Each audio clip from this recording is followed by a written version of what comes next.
नमस्कार दोस्तों, सेल्फ में ट्यूटोरियल में एक बार फिर से आपका स्वागत है। आज के इस वीडियो में यह लेक्चर वीडियो है।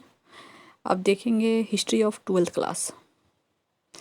ये मुझे बड़ी खेद के साथ कहना पड़ रहा है कि मैं 12th क्लास की हिस्ट्री को बहुत पहले मैंने इसका एक वीडियो बनाया था और अभी अपलोड कर रही हूँ और कोशिश कर रही हूँ कि मैं इसके पूरे चैप्टर को कंप्लीट करूँ। मैं 8 चैप्टर तक, जिसमें आता है एंशिएंट हिस्ट्री और मेडिएवल हिस्ट्री, लगभग कंप्लीट हो चुका है।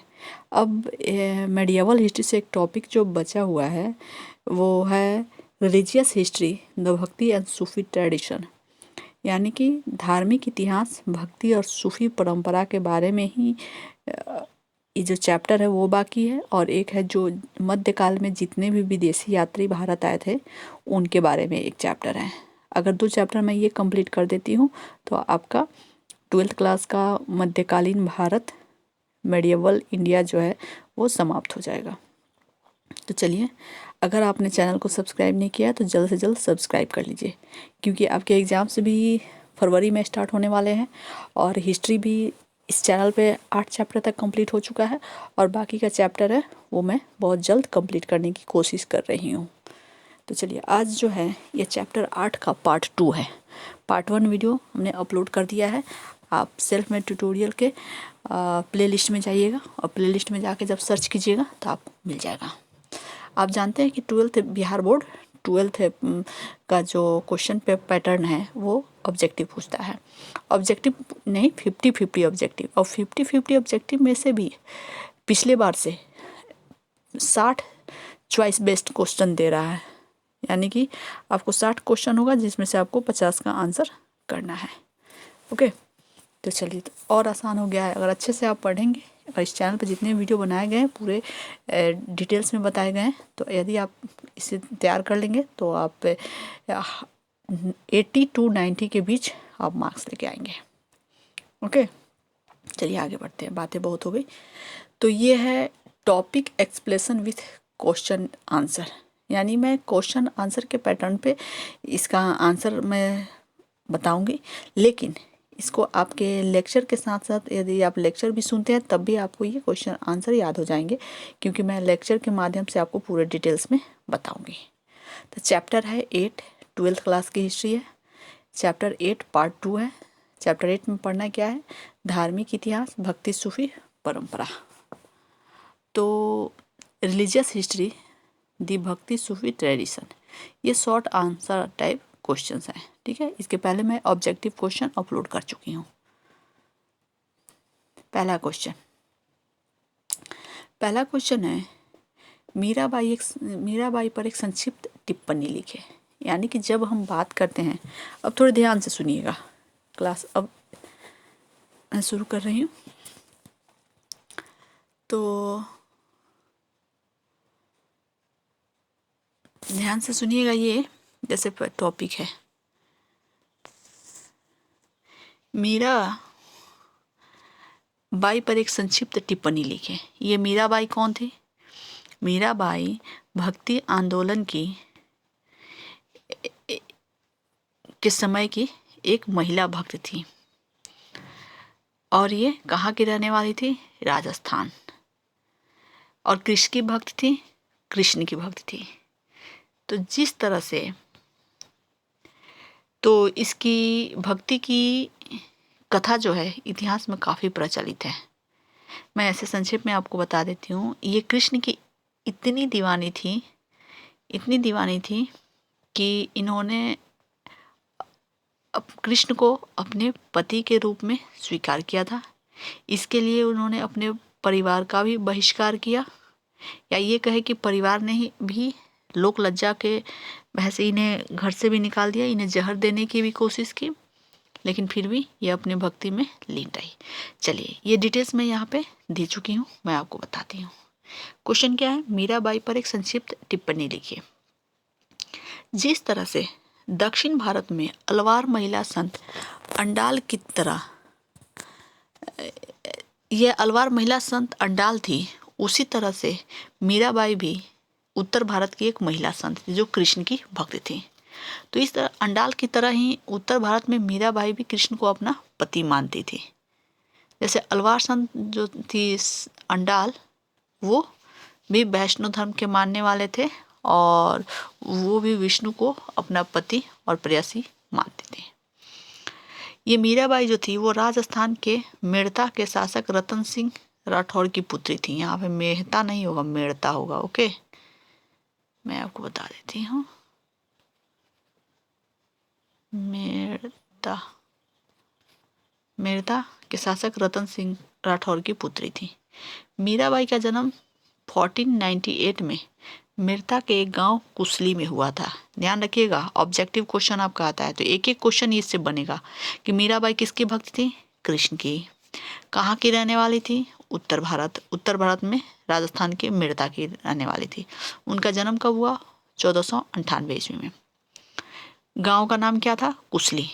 मीराबाई को बालपन से ही कृष्ण के प्रतीकात्मक प्रेम था। यानी वो प्रतीकात्मक का मतलब होता है वो कृष्ण की मूर्ति से प्रेम करती थी। 1516 में मीराबाई का विवाह राणा संगा के ज्येष्ठ पुत्र भोजराज से हुआ। राणा संगा के ज्येष्ठ पुत्र भोजराज के साथ किसका विवाह हुआ? मीराबाई का। उनके पति भोजराज की असमय मृत्यु हो गई और मीराबाई विधवा हो गई। उनके पति जो थे भोजराज, उनकी मृत्यु बीमारी के कारण असमय ही हो गई, जिसके बाद ये विधवा हो गई। मीरा अब विधवा के रूप में ही उन्होंने कृष्ण भक्ति में और लीन रहने लगी। 1531 में राणा संगा का छोटा बेटा विक्रमादित्य गद्दी पर बैठा। राणा संगा का छोटा बेटा यानी कि मीराबाई का देवर, उसने मीरा को विष देकर मारने का प्रयास किया। किसने? राणा संगा का छोटा बेटा विक्रमादित्य ने मीराबाई को विष देकर मारने का कोशिश किया, क्योंकि वो जिस कुल खानदान से ताल्लुक़ रखती थी वो एक बहुत बड़ा खानदान था, वो बड़े कुल की थी, जिसमें इस तरह से कृष्ण की भक्ति में लीन रहना, साधु संतों के साथ बैठना, अपने को कृष्ण की पत्नी बताना, ये सब अशोभनीय और असम्मानजनक लगता था। तो इसीलिए उन्हें विष देकर मारने की कोशिश भी किया गया। लेकिन मीराबाई ने कहा, जाको राखे साइया मार सके न कोई, यानी कि जिसको भगवान बचाएगा उसे कोई ताकत नहीं मार सकती, और वो मीराबाई बच गई थी। मीराबाई अब चित्तौड़ छोड़कर मेड़ता के शासक अपने चाचा ब्रह्मदेव के पास चली गई। यानी कि जब इस तरह से उनके ससुराल में अत्याचार किए गए मीराबाई पर, तो वो मेड़ता वहाँ से निकल के वो अपने मेड़ता की रहने वाली थी। उनका जन्म मेड़ता में हुआ था। मेड़ता के शासक कौन थे? उनके चाचा ब्रह्मदेव, उनके पास चली गई। जोधपुर के राजा मालदेव ने जब मेड़ता पर अधिकार किया तब मेड़ता छोड़कर द्वारिका चली गई। यानी जोधपुर के राजा ने जब मेड़ता पर अधिकार किया तो वो कहाँ चली गई? द्वारिका चली गई। द्वारका में वह पूर्णतः अपने को कृष्ण भक्ति में लीन कर ली। उन्होंने कृष्ण भक्ति के कई पदों का सृजन किया। उनके भजन तो आज भी प्रत्येक भारतवासियों के लिए एक यादगार भजन के रूप में लोगों के जुबान पे रहता है। ओके, तो ये था कृष्ण भक्त मीराबाई की जीवनी पर एक संक्षिप्त टिप्पणी। यानी कहानी की तरह आप अच्छे से याद कर ली। इससे जो क्वेश्चन ऑब्जेक्टिव है या लॉन्ग क्वेश्चन है आप इसे आसानी से कर सकते हैं। चलिए दूसरा क्वेश्चन देखते हैं।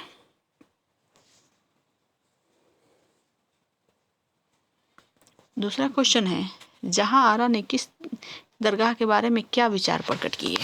जहां आरा ने, तो इसका आंसर होगा, क्वेश्चन नंबर 2 था, जहां आरा ने अजमेर में स्थित मोइनुद्दीन चिश्ती के दरगाह के बारे में अपने विचार प्रकट किए थे। यानी कि जहां आरा ने अजमेर के मोइनुद्दीन चिश्ती यानी कि चिश्ती संप्रदाय के प्रथम प्रवर्तक जो थे उनकी दरगाह पर वो गई थी और चादर भी चढ़ाई थी। वहाँ पर जाने के बाद उसने अपने विचार प्रकट करते हुए दरगाह की पवित्रता और वहाँ जाकर करने वाले प्रार्थना के तौर तरीकों के बारे में बताया है। साथ ही उन्होंने यह भी कहा कि लोगों की पवित्र दरगाह के प्रति अत्यधिक आस्था और विश्वास है। यानी कि जिस दरगाह पे गई वो उन्होंने आसपास के जिस भी वातावरण को देखा, जिस तरह से लोग वहाँ पे आ रहे थे, जिस भक्ति भावना से आ रहे थे, उनकी जिक्र उन्होंने अपनी पुस्तक में की है। और वहीं से ये लाइन जो है, ये जो कथन है वहाँ पे उद्धृत किए गए हैं। तो जहाँ आरा ने दरगाह के बारे में क्या विचार प्रकट किए, तो बहुत ही वहाँ की पवित्रता और वहाँ जाकर करने वाले प्रार्थना के तौर तरीकों के रूप में अपने विचार को प्रकट किया है। चलिए तीसरा क्वेश्चन देखते हैं, इम्पोर्टेंट भी है। तीसरा क्वेश्चन, कबीरदास जी का संक्षिप्त परिचय दीजिए। अब कबीरदास के बारे में कौन नहीं जानता है, लेकिन फिर भी जानते हैं कबीरदास कौन थे। देखिए, कबीरदास का जन्म 1425 ईस्वी में एक विधवा ब्राह्मणी के गर्भ से हुआ था। कहा जाता है कि लोक लज्जा के भय से उसने कबीर को वाराणसी में लहरतारा के पास एक तालाब के समीप छोड़ दिया, जिसके बाद उसका पालन पोषण नीरू और नीमा नामक एक निसंतान दंपति ने किया। उन्होंने ही बालक का नाम कबीर रखा, जो कि अरबी भाषा का शब्द कबीर का अर्थ होता है महान।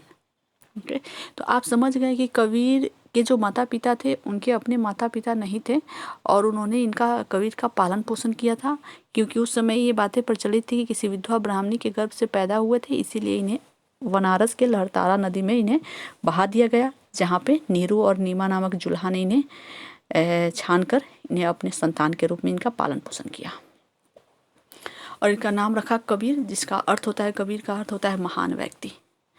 जिस तरह से उनका नाम महान था, तो जैसा उनका नाम था उनका काम भी वैसा ही था। वो उन्होंने हिंदू मुस्लिम एकता पर अत्यधिक बल देकर समाज में क्रांतिकारी विचार प्रतिपादित किया, यानी कि उन्होंने हिंदू मुस्लिम एकता पर जोर दिया था और हिंदू और मुस्लिम धर्मों में अन्य जो भी संप्रदाय हैं उनमें फैले हुए आडंबर और अविश्वासों पर व्यंग्य के रूप में अनेक दोहे प्रस्तुत किए हैं, जिसके बदौलत उन्हें क्रांतिकारी कबीर भी कहा जाता है। उन्होंने गुरु को गोविंद से अधिक महत्व दिया, यानी कहने का मतलब है कि उन्होंने बहुत सारे दोहे भक्ति परंपरा पर, स्नेह पर, गुरु गोविंद गुरु और शिष्य रिश्ते पर, बहुत सारे सामाजिक द्वंद्वात्मक जो विचार हैं उन पे अपने व्यंग्यात्मक उन्होंने दोहा के रूप में व्यंग किया है। जैसे गुरु गोविंद के रूप में उन्होंने महत्ता बताई है, गुरु की महत्ता, कि गुरु गोविंद दो खड़े काके लागू पाऊँ, बलिहारी गुरु आपने गोविंद दियो बताए। यानी कि एक जगह जब गुरु और गोविंद दोनों खड़े हैं और मन में दुविधा है कि किसे मैं प्रणाम करूं, तो उन्होंने कहा कि हम गुरु को प्रणाम करेंगे, क्योंकि उन्होंने ही बताया है कि भगवान कौन होते हैं, गोविंद कौन है, तो इम्पोर्टेंट कौन हुआ, गुरु। इसलिए गुरु की महत्ता के बारे में उन्होंने बताया है। साथ ही कबीर ने हिंदू और मुसलमानों दोनों के बीच का भेदभाव समाप्त करने के लिए दोनों ही धर्मों की कुरीतियों तथा बाह्य आडंबरों पर जमकर विरोध किया। जैसे कि मैं पहले ही बता चुकी हूँ कि हिंदू और मुस्लिमों के बीच जो भेदभाव है तो उन पर जमकर व्यंग किया, ताकि उनके धर्म में फैले हुए कुरीति, आडंबर, अंधविश्वास, जिस तरह से लोग धर्मों को बढ़ा चढ़ाकर, धर्म के नियमों को बढ़ा चढ़ाकर करते थे और उस पर अपना कंट्रोल रखते थे, ऐसे आडंबरों को दूर करने के लिए उन्होंने दोहे के रूप में अपने विचार व्यक्त किया। कबीर जो थे निराकार ईश्वर पर विश्वास करते थे, और वो निराकार ईश्वर का मतलब कि वो लोगों की भलाई करना, लोगों की रक्षा करना, दिन दुखियों की मदद करना, वो यही उनके धर्म का उद्देश्य था। वो किसी देवी देवता को नहीं मानते थे, वो निराकार देवता का पूजा करते थे। उन्होंने वेद और कुरान दोनों की प्रामाणिकता को चुनौती दी। ऐसे कहा जाता है कि वेद हिंदुओं का इम्पोर्टेंट ग्रंथ है, कुरान मुस्लिमों का, तो दोनों को उन्होंने चैलेंज किया। जन्म के स्थान पर उन्होंने कर्म की महत्ता प्रतिपादित की। मूर्ति पूजा, मंदिर, मस्जिद, तीर्थ, व्रत आदि की उन्होंने कटु आलोचना की। इस संबंध में कहते हैं कि देखिए, उन्होंने मूर्ति पूजा का भी विरोध किया है। तो हिंदुओं में मूर्ति पूजा होती है, तो उसका विरोध करते उन्होंने कहा है कि पाहन पूजे हरि मिले, पाहन पूजे हरि मिले तो मैं पूजू पहाड़, ताते तो चाकी भली पीस खाए संसार। ठीक है, यानी कि अगर पाहन पूजे हरि मिले, अगर पत्थर के पूजने से हरि मिल जाते हैं, यानी भगवान मिल जाते हैं, तो मैं तो पहाड़ को पूजूंगा। क्योंकि लेकिन ऐसा नहीं है, पहाड़ से तो वो छोटी सी चाकी, जिस चाक जो होता है जिस पे गेहूँ वगैरह पीसा जाता है, वो उससे भली है।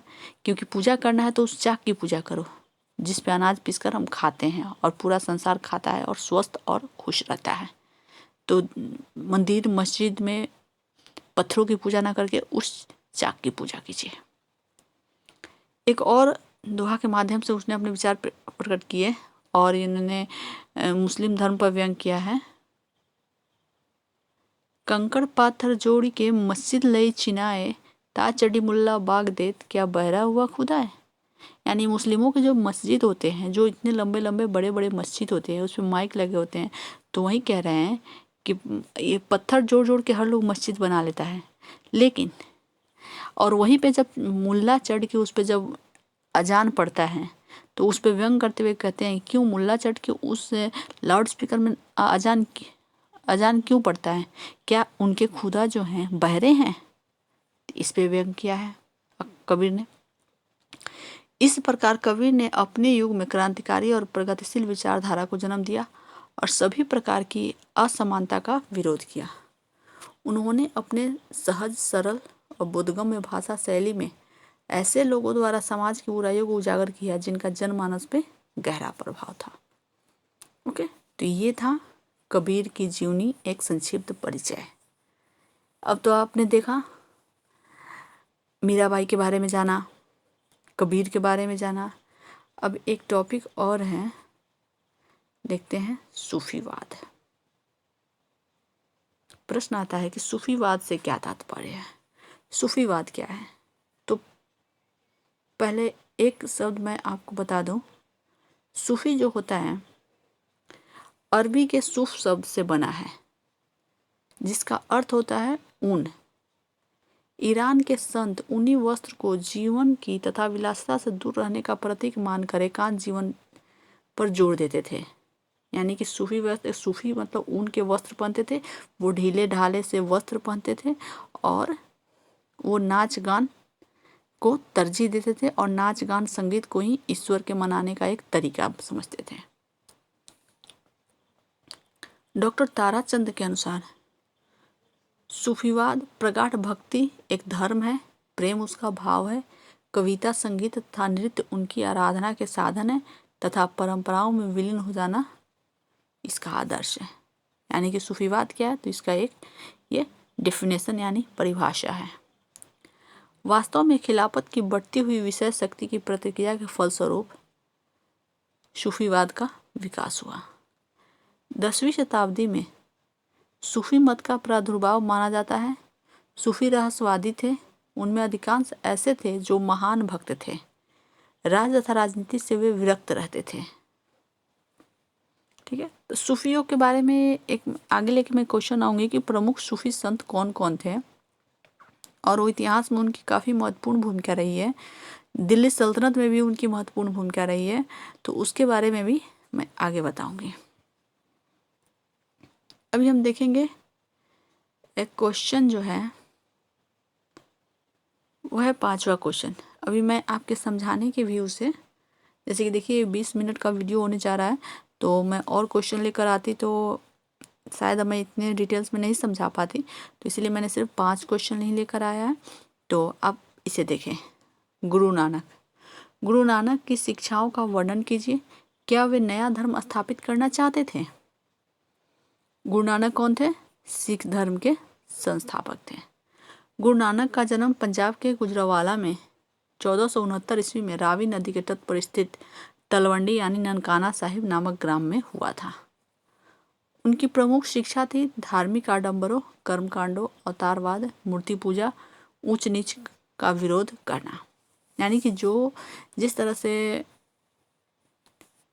ये कबीर जी ने धार्मिक आडंबरों और कर्मकांडों पर व्यंग्यात्मक प्रहार किया, उसी तरह से गुरु नानक भी इन आडंबरों, कर्मकांडों और अवतारवाद के विरोधी थे। निर्गुण और निराकार ईश्वर की पूजा तथा निष्काम भक्ति पर बल देना, उनकी शिक्षा क्या थी। निर्गुण और निराकार ईश्वर की भक्ति और निष्काम भक्ति, यानी उस भक्ति करने में आपका कोई स्वार्थ ना हो, तो निष्काम भक्ति कहते हैं। निष्काम भक्ति पर बल दिया। वे हिंदू मुस्लिम एकता के प्रबल समर्थक थे। हाँ, क्वेश्चन दूसरा जो है, क्या वे नया धर्म स्थापित करना चाहते थे। हाँ, गुरु नानक देव नया धर्म स्थापित करना चाहते थे। उन्होंने मध्ययुगीन परिस्थितियों का गंभीर अध्ययन करके उनकी समस्याओं के संतोषजनक समाधान के फलस्वरूप उन्होंने सिख धर्म की स्थापना की और इस प्रकार निम्न जाति को मुक्ति के संघर्ष में नानक से मुक्ति संबंधी काफ़ी प्रेरणा मिली। शारीरिक श्रम द्वारा जीविकोपार्जन पर आधारित नई समाज की स्थापना नानक द्वारा ही की गई थी। यानी शारीरिक श्रम और जीविकोपार्जन पर आधारित नई समाज, यानी कि जब आप शारीरिक रूप से मेहनत करते हैं, काफ़ी मेहनत करते हैं और तब अपना जीविका के साधन ढूंढते हैं, तो ये और इस तरह से समाज में एक नई चेतना और नई स्फूर्ति पैदा होती है। इस तरह की शिक्षा गुरु नानक जी ने लोग समाज में प्रदान किया था। ओके, तो आप हमें ज़रूर बताएं कि आपको ये वीडियो भक्ति सूफी परंपरा पर ये वीडियो जो अभी सीरीज़ चल रहा है वो कैसा लगा। इसके बाकी जो अंश हैं, बाकी के पार्ट है, मैं आगे लेकर आऊँगी। तो इसीलिए चैप्टर 8 ये पार्ट 2 है और पार्ट 3 देखना ना भूलें और चैनल को ज़रूर सब्सक्राइब कर लें, क्योंकि आपके हिस्ट्री से जुड़े टोटल क्वेश्चन आपको इस पे मिल जाएंगे और बहुत ही ऑथेंटिक और बहुत ही डिटेल्स में डिस्कशन के रूप में आप यहाँ पे पाएंगे। इससे आपका एक साथ ऑब्जेक्टिव और डिस्क्रिप्टिव दोनों कंप्लीट होंगे। चलिए, तो फिर मिलते हैं एक नए वीडियो के साथ। तब तक के लिए पढ़ाई कीजिए और अपना ख्याल रखिए। धन्यवाद।